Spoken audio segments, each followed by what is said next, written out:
So my last trial ended on March 13th. So by that Monday, everything had changed. And after we had gone through all of that process, the first thing we all started thinking about right away was trying to get back to normalization. We went through the process of thinking about going to a larger venue. And when that became apparent that that would be more difficult to move everything we would need, we started looking at our own space.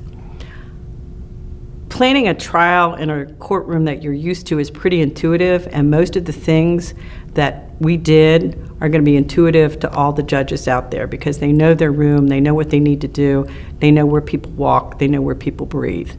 We have to learn from each other. And so when Judge Summey was trying the first trial that we know of, or that I've heard of, in Kentucky, I talked to her, I observed what she did, I saw the materials she had on that, and adapted to where I could try the case that was tried here. So Judge Howard and I worked together. As you'll notice, like I said, we divided jurors into different rooms, so we both were participating in both of these trials. Judge Easton tried a case last week, so it was real beneficial to me to observe that, to be part of that, to kind of learn from that first trial.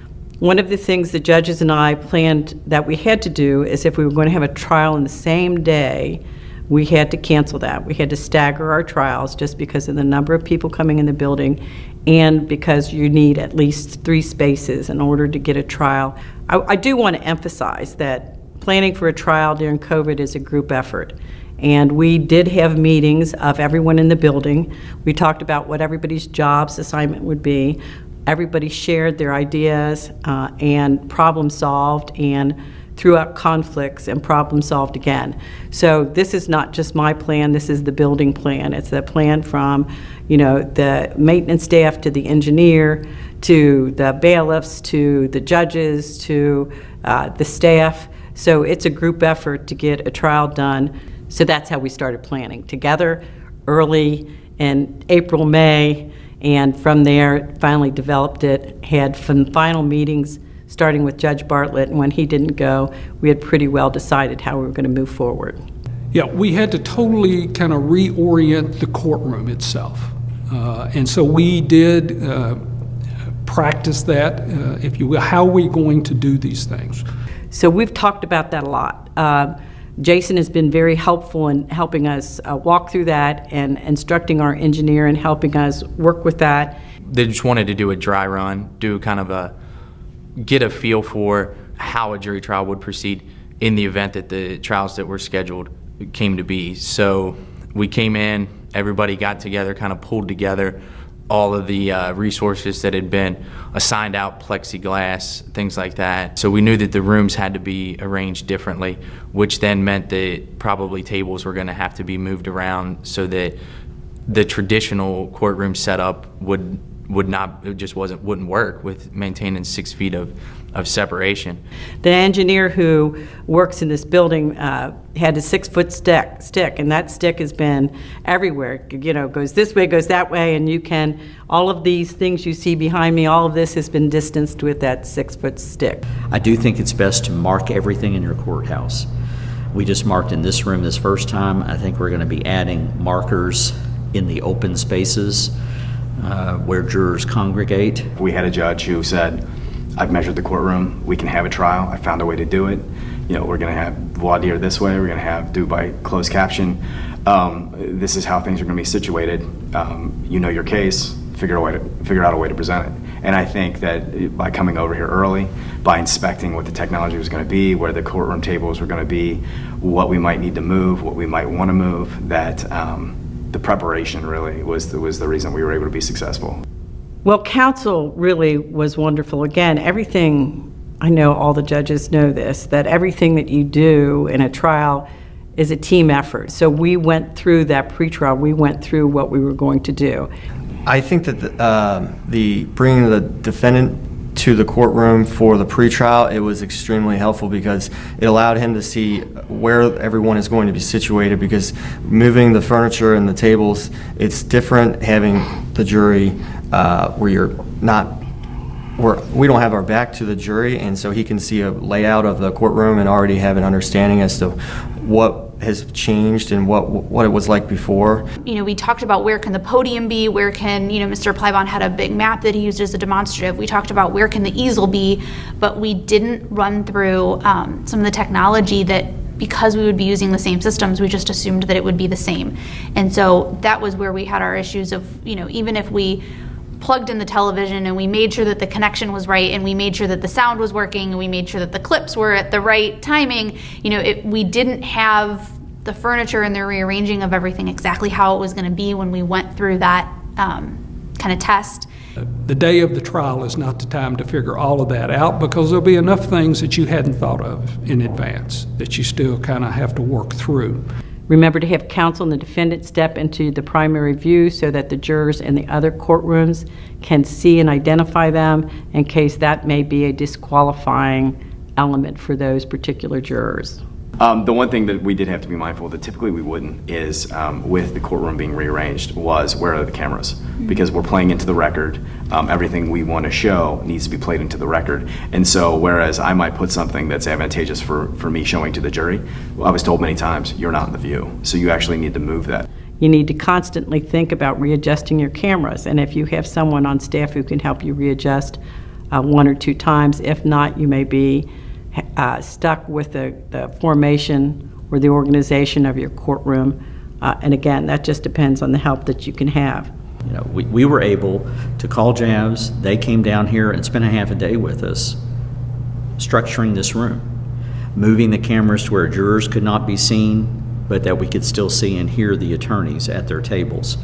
My first arrangement didn't work so well, so you have to be flexible. So we've already changed it, and I can get 34 people out here with 6-foot distancing from the council, with them facing out for voir dire. Everything that you've got is going to be specific to your community and your courthouse. You just have to figure out how to do it.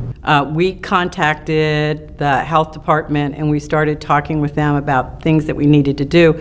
And part of that was to even open up the building, because we had made some decisions based on the CDC and what we thought we needed to do. So we contacted the health department and they put on basically a Zoom meeting for us and walked through all of that. So we were very well aware of the distancing, we were very well aware of the plastic, we were very well aware of giving people the opportunity to get fresh air.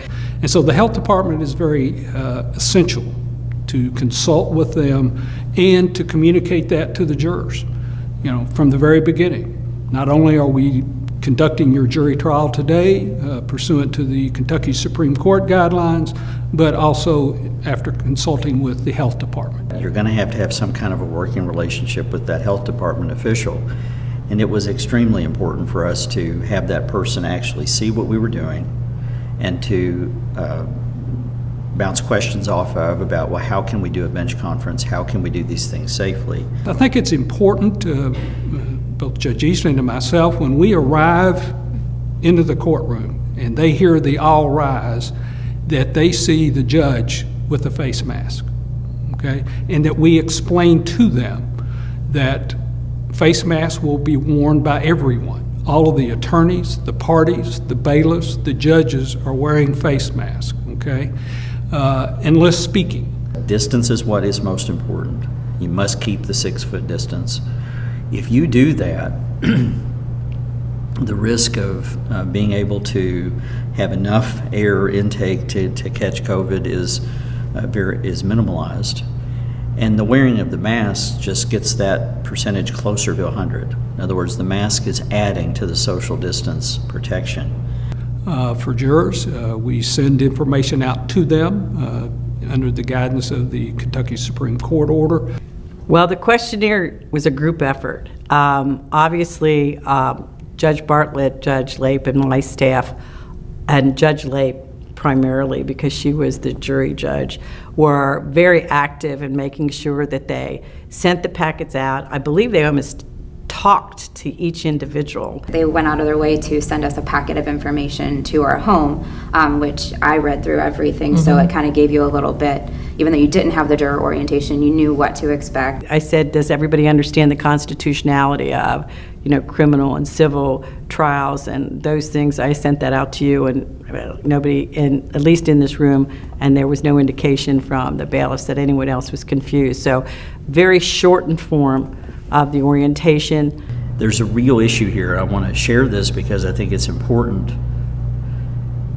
One of the jurors we summoned for the trial that was conducted last week, one of those jurors filled out their form in early July like everybody else, sent their form in. This was somebody that Judge Howard and I both knew this person, and he was supposed to be here for our orientation on August 3rd. He contracted COVID and in 2 weeks died. This is a real thing, and that's why it creates real anxiety for these jurors and for the lawyers and for the judge, and we have to keep that in mind. I am one of those people that, I do worry. So, and I really did feel good about the whole process from walking outside into the building, because I felt, just from how they were when I first walked in, they thought this through. I think it's important that even though there are precautions and preparations that we make as judges that may not directly apply to the jurors, that we communicate to them what those items are so that they can kind of understand then what we're doing and what precautions that we are taking. I had 7 people under 40. I had one person who was 40. I had 4 persons in their 50s. And I had over 2 in their 60s and at high risk. And they all sat, all 14 of them, for the 3-day trial.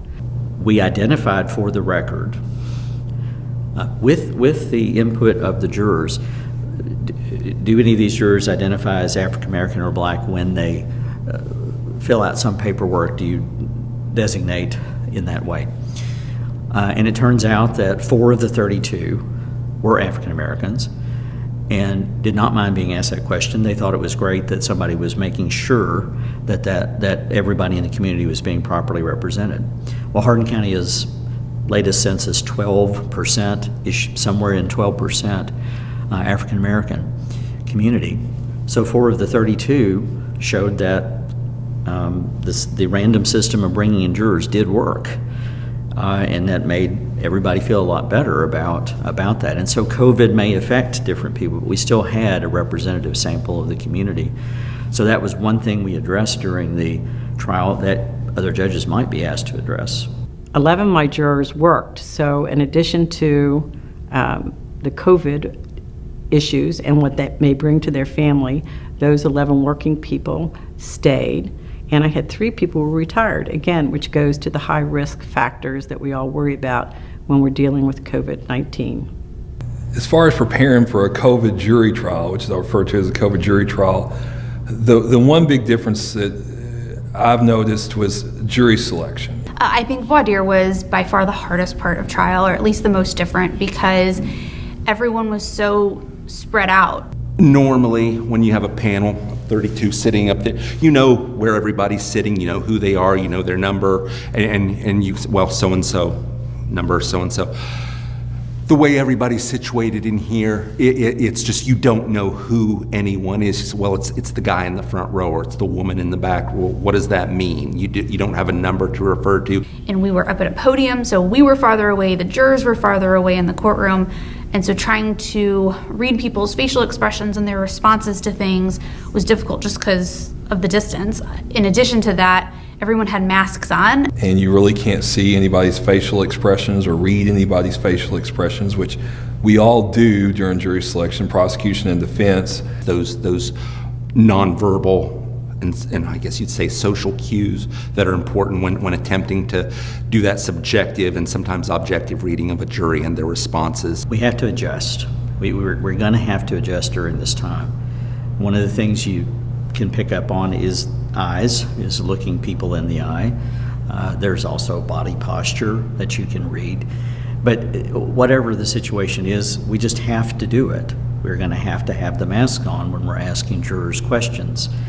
I think that's going to be probably one of their biggest hurdles, is how do I make sure those jurors are all in the same place in terms of finding out how they think about, their biases, their impartiality, their concerns. I'd say it's always important to have another attorney with you to assist with jury selection, because they're picking up things, they're picking up body language that you otherwise can't or just don't have the time to pay attention to as you're trying to elicit responses from these jurors. And on top of that, we actually had another attorney in the other courtroom watching the other half of the jury panel that we couldn't lay eyes on, that were potentially going to be coming into this room. There's jurors seated out in the audience and on our sides, and you find yourself swiveling around trying to talk to everybody, and then the remainder of the jurors are in a different courtroom on closed circuit TV. So we'll fill this courtroom up, we'll stop the line, move the line to the next door, do the same thing, make sure they're sitting in a assigned spot. If I was a sole practitioner, I don't know how I would have been able to do this without having somebody over in the other room. So that becomes an issue, because I know a lot of people, a lot of defense lawyers here in Northern Kentucky, and I'm sure throughout the Commonwealth of Kentucky, are sole practitioners. And if they're going to have to find somebody or bring another lawyer on board to be able to sit in another room and watch the TV, that they're going to have to do that. The judge's bench was directly behind me, and that was so the jurors who were in, or potential jurors who were in other rooms, could see everything that was happening. But we really were pretty rooted to that spot. We couldn't move from where that podium was situated. But as a result, the glare that I got throughout voir dire from the plastic shield was the judge. So every time that she would move or that she would react to something, it would kind of startle me that there was something going on in the courtroom that I needed to pay attention to. With the way that the podium was situated, and according to Judge Summey's guidelines and the CDC, luckily we were allowed to remove the face mask while we were speaking, and so that helped a little bit. So this video is not long enough to talk about all the players and all the people that you need to bring in, but your bailiff being on board, all of the deputies in your building, all your staff being on board and participating as primary participators. Their jobs are so important, as we all know, to make the boat float. And so you need to bring your bailiffs into your meetings and make sure they know how you want it to proceed. And you know your bailiffs as well as anybody else does, or better. So you need to make sure that they can flex with you, and if they have a suggestion, you need to flex with them so that you can change up as things move along. As bailiffs, we go out, we make contact with the jurors. We have the jurors assemble outside in the lobby. We have the courtroom marked off with blue tape. You can use whatever color, just somewhere to designate for the jurors to sit. Bring them in, ask them to sit in a spot that has the color. One of the things that we're doing as bailiffs is, as they come in the door, we make sure when we're out there with them, they come in, they keep their distance. We actually offer, is a good word, hand sanitizer. We have everyone sanitize their hands before they come in, make sure they have their masks on, offer them masks if they don't have them, which we haven't ran into that problem with jurors yet. When you have a bailiff, as you're coming in and they're making you 6 feet apart, they spray that into their hands. They'll take it. And believe it or not, we had more comments from jurors that really appreciated that. Make sure your bailiffs are with you every step of the way, especially on that first day of trial, and you communicate with them constantly. Security was easy.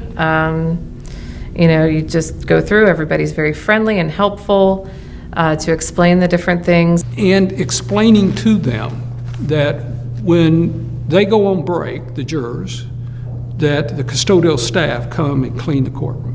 When they go to lunch, the custodial staff comes and sanitizes the courtroom. Overnight, that the custodial staff will sanitize the courtroom. Again, just telling them that so they get a comfort level. But I also think that it helps jurors to understand the importance of compliance with these guidelines. I mean, we had the every 2 hour to fog the room with that chemical that they were using to sanitize. Yeah, I mean, you have natural breaks that are always built into trials, they're just kind of natural pauses. And so we just took a few more of them. You need to make sure you find a stable place for the jurors to stay. They literally opened up a whole floor for us so we could go there for our break, because a deliberation room is not conducive for social distancing. And we were spaced out the restrooms on all the different floors for the jurors to go to, and Judge Summey had them do, and found a break room from where they could all spread out within the courtroom. We're extremely lucky that we have a large courthouse. What I liked that was the stairwells. There was one labeled up and one labeled down. So, because that's something I didn't even think about that as far as, you could be crossing paths with somebody in the stairwell. So I thought it was very helpful and a good judgment on someone's part. We use shields. They can see when they come into the courtroom that we have the plastic shields almost everywhere. You need to think about the jurors' final seating arrangement because you need to make a seating chart. The way the seating worked and the seats, it was 3 people per row, but 6 feet apart, and every other row. Keeping your courtroom doors open so that you can maximize your airflow. Also, you should talk to your engineer or your maintenance person about how the airflow works in your building so you can maximize that. Figure out where your hand sanitizers are. We're very fortunate here. We have some outside the courtroom. We have them in the elevators. And so if you're not fortunate enough to have that, you might want to make sure you just make them available wherever you can. When we have to have a sidebar conversation, we can get the attorneys to stand at the opposite ends of that bar, and that is 6 feet apart. And when the juror is the person coming to the sidebar, we have a plexiglass or whatever plastic screening there between them and the judge. They can remove their mask. They can tell us privately under white noise about those experiences that they don't want to speak of in the open courtroom. And as long as we're not speaking for more than 5 minutes, we're okay. We judges have gotten used to the idea of somebody objects and says, "I object, may we approach?" You should only ask to approach the sidebar during a trial if something that witness is going to say is probably going to cause a mistrial. And you really need to protect that. We need to get away from that habit of coming to the sidebar to discuss things all the time. We didn't have any lay witnesses. We only had police officers that were testifying. So it was a little easier to prep them because they obviously have testified in court before. So leading up to the trial, it was a little bit different because trial prep was more done remotely instead of being in person.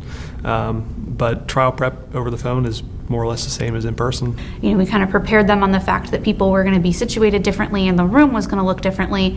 But once they took the witness stand with the plastic shield, they could take their mask off. You come in the courtroom and you sit with a prosecution team. The only difference is just adding the mask to it. But going and testifying and being able to remove that while you testify, it really just kind of, it still felt like a normal trial. You're probably going to find in different courtrooms that you're going to have to move where the defendant usually sits, or the Commonwealth, or vice versa.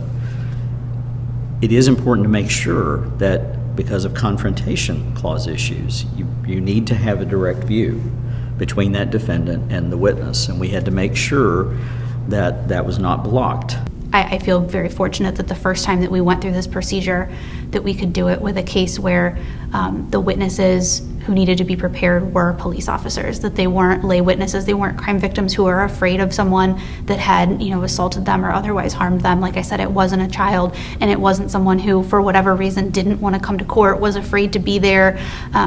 We didn't have those issues. The only kind of issue I had with testifying was being able to see the jury as a whole, because instead of being just in the jury box, they were kind of spread out a little bit more for social distancing. And then just the way that a lot of the plexiglass was kind of distorted your view. I had a lot of the evidence in having officers step down to go through maps about where they were placed. And so that was it did not go as smoothly as typically would. I mean, typically that would be a smooth presentation of throwing photos up, of evidence collection, of admitting the evidence, of having them come down and talk about where they were situated and how the event unfolded. And unfortunately, just due to having them step down, they then had to put their mask on, then they could not hear us. And so these little things that we think juries like, that they wanted to see, I didn't feel that in the end probably came off as smoothly or as effective as I typically would like.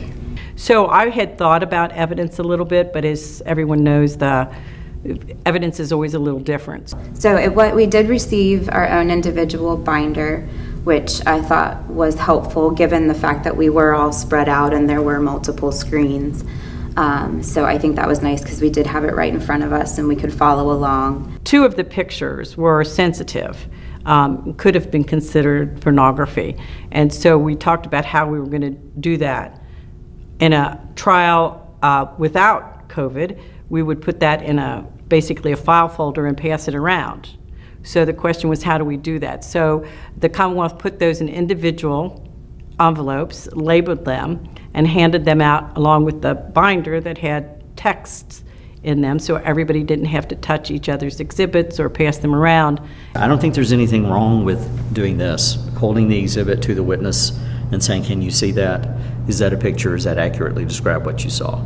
The manner in which we presented our evidence, in this case the actual conversations, changed completely. Normally we would put it up on the television and he would have assisted me with walking through one digital version on a big screen that everyone in the jury box could look at, and in this case we had to change everything just a couple days before and make copies for each individual juror. The way things were set up was fine because there was 2 television screens, so those jurors that were sitting in the jury box, they could see the one that was closer to them, and then those jurors like myself who were sitting back here, we had another big screen that showed everything that they were seeing. You know, typically you want to get up close and you want to show them things, and you, with having 5 here and then 9 in the gallery, our attention was really spread out. Things I struggled with in the actual presentation were if the attorneys were speaking with their masks on, which I know some chose to for personal preference. I had a very difficult time personally hearing one of the attorneys, and then when they would take their mask off, it was a lot better. Could anyone here still find the defendant not guilty if there is a complete defense to the alleged charge? You have to take your mask down. Okay, my apologies.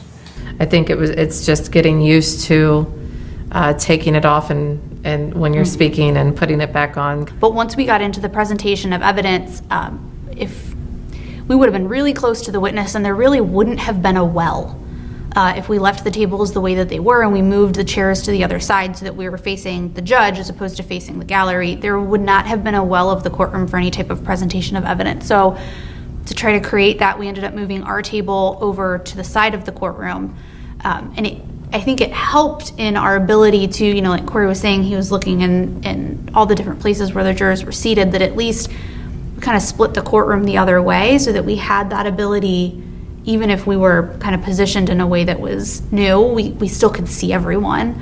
In a normal situation at that table, there would be at least the defendant, lead counsel, and if she has me or an assistant there, co-counsel. Given the social distancing restrictions, I had to sit over there. So it makes it acutely difficult to whisper in someone's ear. Sometimes you walk in and things will change in a second. You just got to be able to be fluid and to move around and to be able to adapt to what you need to get the job done. You no longer use the jury deliberation rooms because they're too small to allow for social distancing. So what I was going to suggest in this case is to lay the exhibits out on the counsel tables, because counsel's not present. It's usually typically photographs, maybe some physical evidence, but like drug evidence never goes back with the jury anyway to begin with. Video evidence, stuff like that would not go back with them, so that would not remain in the courtroom. But photos and other physical items, I believe they could be laid out on counsel tables, and if the jurors wanted to actually look at something, they could come up and look at it laid out on the tables. They wouldn't have to touch anything. What do you do if there's family members who want to watch that trial, or the media wants access to the trial? We allowed the defendant's brother to come in, and he sat, once it started, he sat on the other side of the courtroom, 6 feet distanced from anyone, including the Commonwealth, who was seated closer to the normal gallery. In the other room, which we used for the excess jurors during voir dire, there was still the monitor that those jurors were watching. So the people who wanted to watch were free to sit in there and watch. Of course, you have to make sure that your bench conferences and stuff are not blocked out in some way. So we did that. But we also had a Zoom session.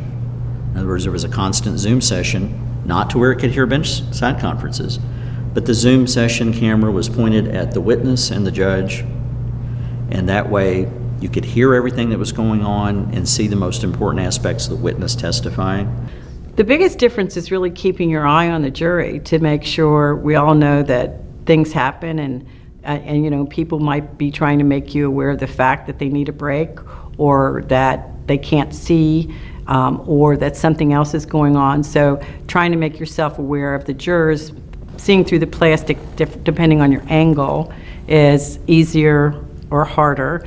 And so I think that was one of the biggest differences, and trying to always remember, tell people to put their masks on, and remembering to just not hurry. Yeah, this was my first time ever being summoned for jury duty, so my whole experience is based on this. So I don't have anything to compare it to, but I can just imagine in a non-COVID environment, especially the first day, all being probably packed in this room. So the way they handled it with the situation at hand and the way the world is today, I thought that they did a great job making everyone feel safe. You know, my comment is we have to do jury trials. The system works when juries are available to make decisions if the parties cannot agree. That is, again, the backbone of the justice system. And so it, you know, I think the attitude has to be, not can we do this, but how do we do it? We have to do jury trials. We have to do jury trials. So they are necessary, and I think what we're trying to prove here is that they can be safely done. That's the point. We need jury trials, and they're doable. You just have to prepare. You have to be flexible. You have to listen to what counsel's telling you so that they can get across what's most important to the jury. You have to make sure the jury is able to hear, because they are the ultimate finders of fact, and that's what we're here to do, is let them define the fact. I just want to thank AOC for this opportunity to try to help the Commonwealth of Kentucky try to get back to trial. It's been exciting, and it's been a little different, so that brings a new element to my life. And so really happy that not only could I do this, but that I can get back to trial, and we can all start moving forward with what we like most about our jobs.